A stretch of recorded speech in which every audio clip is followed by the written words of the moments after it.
आपण पाहताय महाधुरळा.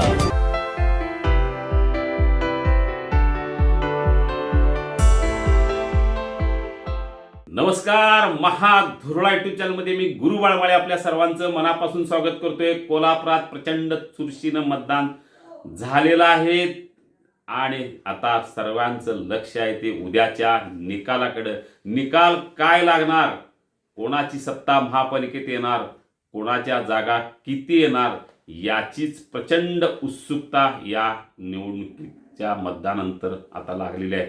आज या निवडणुकीत जनसुराज्य शक्ती पक्षानं भाग घेतला. त्याचं नेमकं काय होणार या संदर्भात आजच्या या व्हिडिओत चर्चा करूया. जनसुराज्य शक्ती पक्ष अचानक मैदानात आला. तब्बल 54 उमेदवारांनी मुलाखती दिल्या. त्यातल्या 29 जागेवर जनसुराजनं उमेदवार उभे केले. 2 ठिकाणी अचानक माघार झाली आणि 27 लोकांनी या मैदानात लढाई केली. त्यांचं काय होणार? सगळ्यात आधी उद्याचा निकाल आपल्याला अर्जंट हवा असेल. निकाल लागताच निकाल जर आपल्यापर्यंत पोहोचायचा असेल तर आत्ताच महाधुरळा यूट्यूब चॅनेल सबस्क्राईब करा. कारण राजकीय अंदाज तंतोतंत देणारं आणि राजकीय उद्याच्या बातम्या आज देणारं हे महाराष्ट्रातलं एकमेव चॅनेल आहे. आता वळूया मूळ विषयाकडे. जनसुराज्य शक्ती पॅनलचे संस्थापक विनय कोरे आणि प्रदेशाध्यक्ष समित कदम यांनी मोठ्या ताकदीनं काही दिवसातच निवडणूक ही लढवली.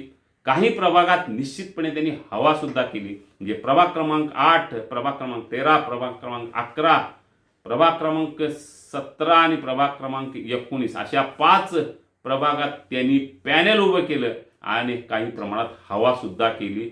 ताकद लावली या पॅनलच्या मग. काही ठिकाणी स्वतंत्र 1-2 उमेदवार सुद्धा उभे राहिले.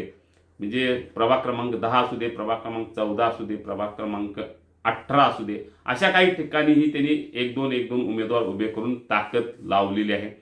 स्वतः विनय कोरे 4 दिवस कोल्हापुरात ठाण मांडून होते. त्यांनी मोठ्या प्रमाणात ताकद लावली. समित कदम कोल्हापुरात येऊन त्यांनी ताकद लावली. या सगळ्या पार्श्वभूमीवर आता जनसुराज्याचं काय होणार हा राजकीय अंदाज. पोलीस आणि महाधुरळाचा राजकीय अंदाज असा सांगतोय की जनसुराज्य खातं खोलणार. 1 किंवा 2 जागा जनसुराज्याच्या एरियाची शक्यता अधिक आहे. प्रभाग क्रमांक 13, 18, 10 किंवा आणखी एखाद्या प्रभागात जनसुराज्य शक्ती पक्षाचा खातं खोलणार. फार काय जागा येणार नाहीत, पण किमान खातं खोलणार. यापूर्वी जनसुराज्य शक्ती पक्षाचे 2 महापौर कोल्हापूर महापालिकेत झालेले आहेत.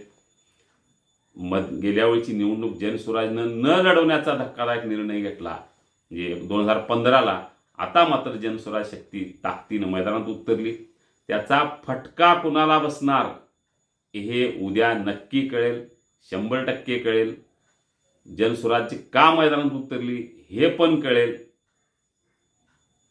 सध्या तरी जनसुराज्य शक्ती पक्ष खातं खोलणार.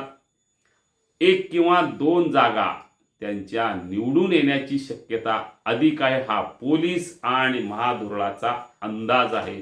कारण सोबतीला जनसुराजनं RPI आठवले गटालाही घेतलेला आहे. त्याचाही काही प्रमाणात काही ठिकाणी फायदा होण्याची चिन्ह आहेत. या सगळ्या पार्श्वभूमीवर जनसुराज्य शक्ती आपली शक्ती या निवडणुकीत दाखवलेली आहे.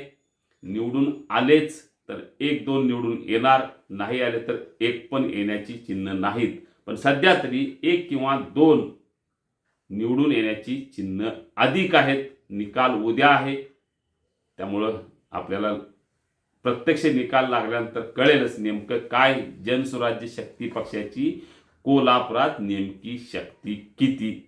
आपल्याला अशाच राजकीय बातम्या, राजकीय अंदाज आणि उद्याचा निकाल तातडीने हवा असेल तर आत्ताच सबस्क्राईब करा. तातडीने सबस्क्राईब करा महाधुरळा यूट्यूब चॅनल.